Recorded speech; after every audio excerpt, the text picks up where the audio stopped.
He kōna e purangi tēnei nā te reo irirangi o Aotearoa.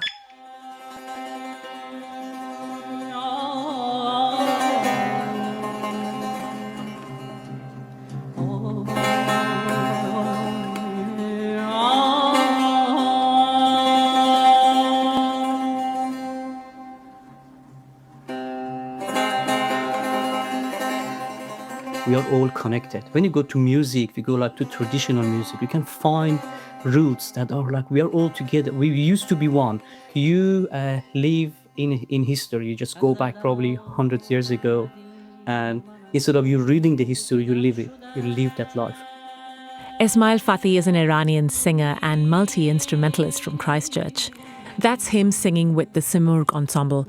It's a collective of local musicians who play Persian and other traditional music from the region. It's really interesting when I do with Indian musicians, when they start singing, I can just see this is like, I can understand the music, I can even sing with the person, I can do the similar thing. We do Qawwali music, it's like really amazing. The Qawwali singer we have here, he sings in Farsi. You know, he has never been to Iran, he has never learned the language, but he sings with my language. It's a big, for me, I was just, it's a huge pleasure when I see, if we are connected, we're finding these connections. Ismail was born in a northern Iranian town called Loshan. It sits by the Shahrud River, a historical city known for being a cultural crossroads of sorts, and strategically located in the Caspian region, which is influenced by various empires, dynasties and tribes that settled there. Loshan is where Ismail's core memories have been made, and music has always been the thread that runs through it all. Welcome to Back to Basics. My name is Kadamri Raghukumar.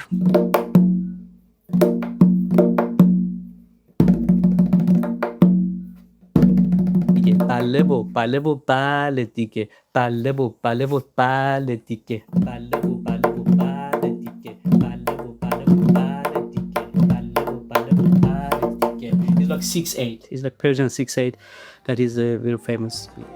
I'm meeting Ismail in his music room at his home in Christchurch. This is where he teaches students Persian music as part of his Simurgh school. It's filled with red Persian carpets and large embroidered cushions. There's calligraphy and quotes by Rumi and a huge array of traditional instruments. Ismail's a collector and a very proud one at that. The one thing that catches my eye is this thing on the wall that looks like a bagpipe. It is. It's something like a bagpipe, but the pipe looks beautiful because it's got these ornate, like a gold chain coming out of it. And yeah, that is bagpipe from south of Iran. This is like my next to learn instrument. I bought it last year. I started. So you're still experimenting with it? Yes, yeah. And then you've got a santoor. That is santoor. Yeah. It's a beautiful instrument. They play it in India as well. Ismail loves playing the percussions mostly, the daf and the tombak, but it all started with singing. Ismail's is a love affair with music that goes back to the time of the Islamic Revolution. A year after the Ayatollah took power in 1979, Ismail was born to a very musical family. This is in large part a story of this love that has endured through revolution, immigration and distance. It's a story also of family and one very central figure in Ismail's life, his father, who loved avaz, or traditional Iranian singing. Avaz is Persian for voice. He sings strongly, his voice is very strong. When my dad fell in love with my mom, and for a couple of years, they were living in a kind of foresty area. And my mom was always saying that when your dad wanted to give me some messages, he was just going far, far away. And he was going on a tree and he was singing for me. And everybody in town could hear that someone is singing. And everybody knew that is a man in love that is singing. Really? Yeah. Is this an actual story? Yeah, this is actually a story. He must have really loved your mom. Yeah, he did actually. He did. He fought it. He was fighting for getting the mom. And yeah, there have been a lot of stories that Why did he have to fight for her love? Well, because again, in the village that they lived, it was like two tribes. It wasn't common to have marriages or relationships between those two communities. Yes, true. Yeah. Well, more than two. It was like three, four, as far as I know. But your dad won your mom's heart just by singing from the trees. They loved each other while the family didn't want to. You grew up with a very talented musical father. Yeah. And there was music everywhere growing up. Did you? Yeah, before I go to a school, my dad was teaching me singing. Religion is always is like if you look at this many of these like good singers, Iranian singers, they are Quran reciter. They start with Quran. They start training their voices with Quran. Or obviously for families that are religious families, that was the only way that you could express. You could just do that. And Quran. Was yours a religious family? My dad, yeah. Well, after the revolution, even if they never been that, because they are born 2 years after revolution, so the Islamic Revolution impressed everybody. If they never been like religious, they reconsidered. That was the time of like Islamic, atmosphere everywhere, and they banned the music after the revolution, like hardliners. If you want to do it, you had to do underground. You couldn't do really in public. So it's the 80s in Iran. Music becomes one of the first casualties of the Islamic Revolution. Western and Iranian pop music is seen as un-Islamic, and religious or revolutionary music is permitted. Essentially, during these years, anything played for entertainment could land you in serious trouble. So if you were the sort who loved and lived for music during these years, you would have to find a workaround somehow. My dad was a singer. He used to go to classes and things like that. But he stopped suddenly because of that, because he also joined them. He become, it was like we can guess a young man. He like want to be part of this, and he hates the dictator. And suddenly this is a culture, so you accept. So that's what he did. Then, he saw, well, when I was probably 3 or 4 years old, I can remember like those tapes, he was like playing that, and there was like a melody that they normally sing in the mosque. We call it Noha. Noha is Nasheed, in terms of, Then he taught me that. That was the first song I learned with my dad, even before going to school, before learning, even read and write. So that was where it started the music. My dad himself, he used to play ney. Ney is that instrument. You can probably see there. Ney is a flute. Ney is the flute, the Iranian flute. Iranian flute, yeah. So he started going to class, but again, he had to hide his instruments because it was forbidden. It was not allowed. He was just traveling to probably 1.5 hour drive, going to a different city, learning ney, but again hiding. It was like probably not. It was a crime if you could have an instrument with you. I remember like when I grew up, when I was like probably around primary 4, then there was because of this like a revolution anniversary, they had celebration every year. That was the only time you could do something artistic. They were happy with music or anything just during that. I mean, they started actually just releasing. It's not like always like that tight. So they started just reconsider a little bit. If you do like traditional Iranian music, you're okay. It's still no pop music, no guitar, no all of that. So it was no. If you just do santur, you do sitar, that all Iranian traditional, you can do it. Because they all come with all these Islamic values as well, like from Rumi, from Hafiz. When you sing, it's all about Allah, is about God, is acceptable, right? While that could be seen as conservative or oppressive, in the context of not having other options, could that have also created a kind of pursuit of refinement of whatever was permitted? That would have created a lot of talent, right? Because people would have really taken to playing traditional music and traditional singing. It was like two-sided, really. Yes, because that was what only we could do, right? If you want to do music, that's what you can do. But in the other side, people started hating Iranian music. Still they do. Hating Iranian traditional music, is hating the avaz, because they were like, this freedom was taken from them. They had like freely before, they could just listen to any music they want. They couldn't do now. They said, okay, whatever you guys do, we don't like it. So they just started going against those days. So if you are someone that playing traditional music, you are doing a governmental music. That was actually what my classmates were telling me, that you are like, part of this system. Because suddenly people realized that, oh, whoa, that is not the freedom. This is the other way. This is like a really radical, Islamist that is like now ruling the country. So we cannot do. You do not have the freedom. Hijab is compulsory. Everything is like controlled. Morality police is everywhere.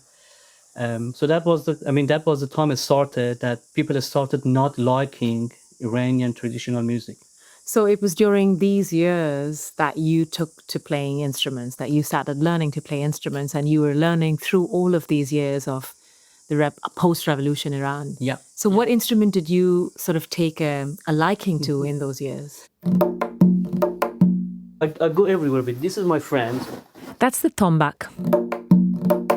It's a single-sided drum integral to Iranian music, and it's a name that's based on the tone of the sound that it makes. I asked my dad to buy a tombak from me, and he didn't. He said no. Why? This is because of that belief that he had. You know, a bit of like non-Islamic. You can hear from this, and but I said no. I'm not. I'm gonna do. That was the first time I disobeyed my dad. I said no. I'm gonna do that, and I started like hitting the pots and things like that at home. Then we have like this Persian New Year, and you get money from your uncle and the grown-ups. So I had this money that taken to me, and with my piggy bank, I gave to my brother. I didn't tell my dad. They gave to my brother, and he bought a similar tomac from me at a small size. He brought it back. My dad was like Furious. not happy. No, he didn't like it. He was just unhappy what we did. And what happened, we started doing it. We started doing performances. My brother was playing santura, playing that. Then my dad just realized that this is not too bad. And I have very good memory. This is one of the best memories I have in my life. Was that one morning, that was high school, I think, first year. I woke up.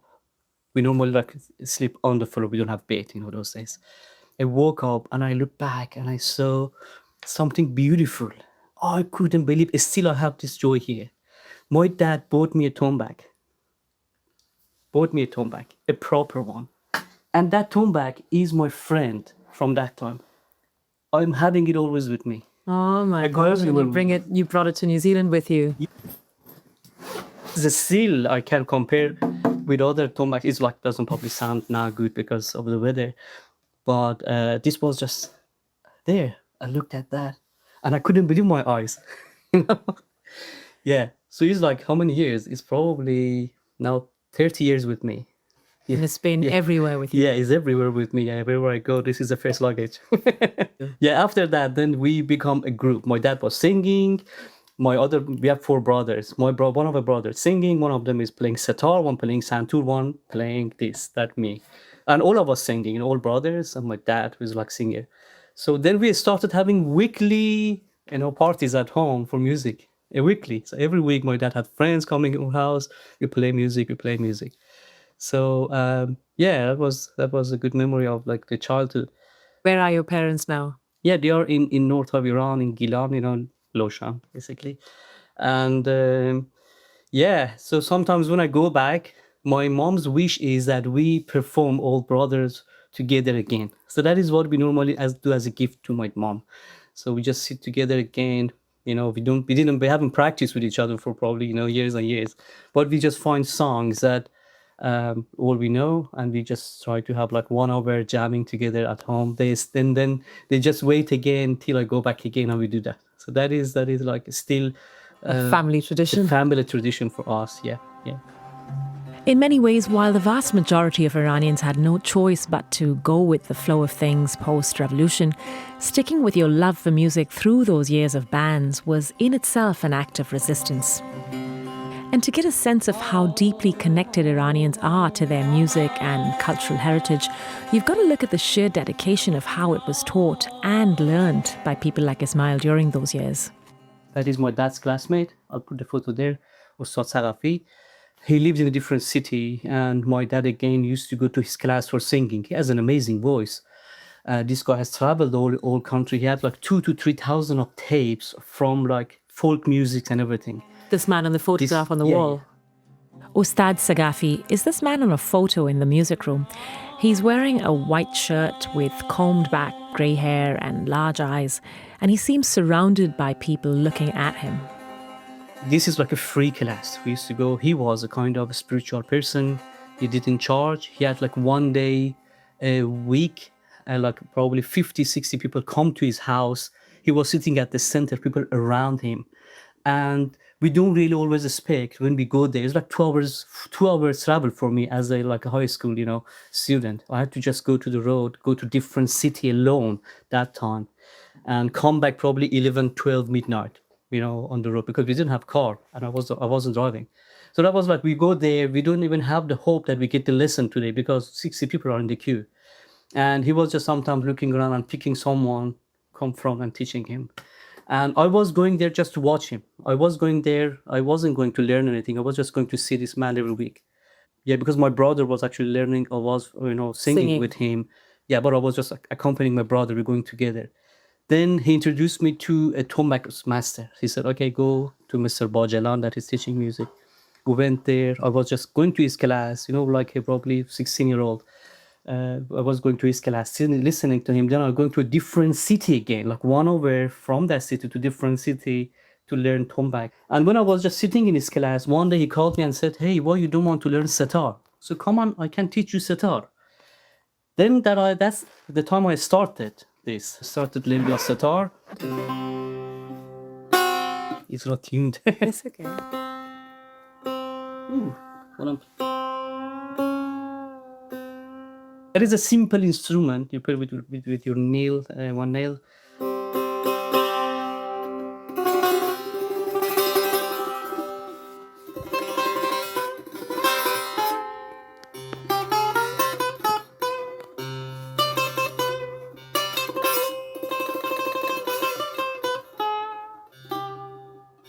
This is not actually in condition of playing. I think one of the frets are gone here. Ah. Yeah, it was with a friend. He just dropped it. Ismail arrived in Christchurch in 2016 after landing a job as an engineer. He'd been living in Singapore before this, and when he got here, a Persian music school or ensemble was never really part of the plan, until he started meeting in the wider community interested in Persian arts.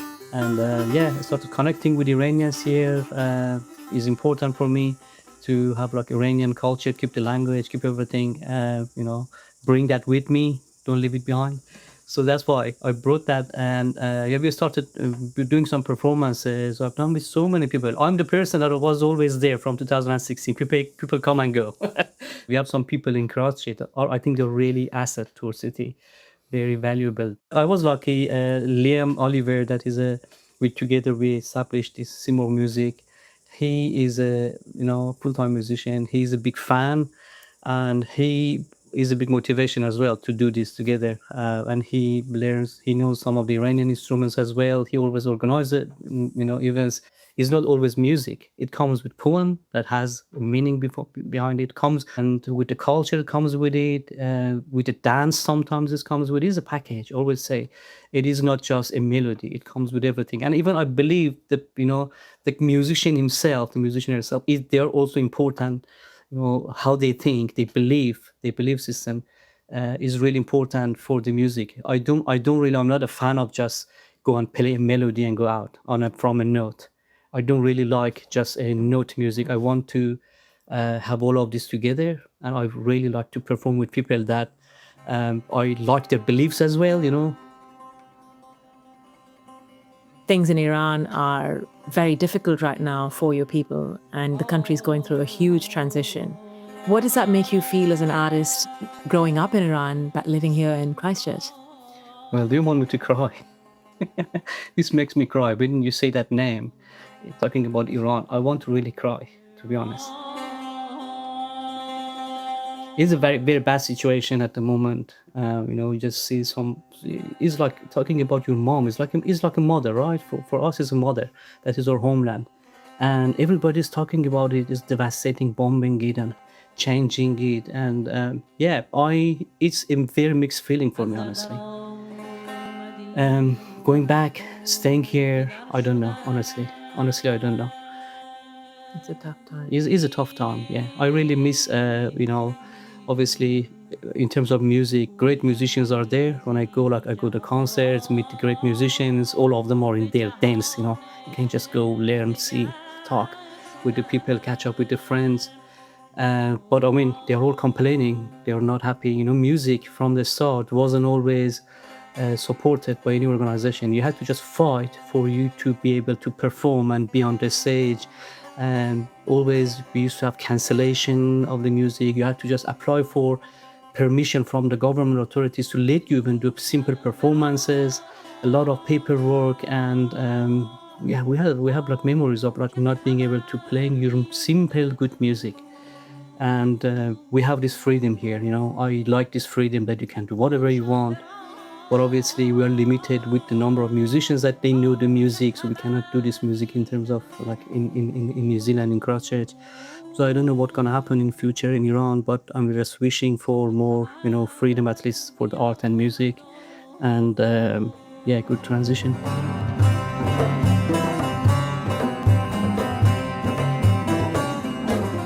Esmail Fathi from Iran's northern city of Loshan talking to me in Christchurch for this episode of Back to Basics. The Here Now podcast can be found on all your favourite podcast platforms and plays on RNZ National at 1:45 p.m. every Monday. The podcast is produced by me, Kadambri Raghukumar, and the sound engineer for this episode is Corey Fuimaono. Thanks for listening.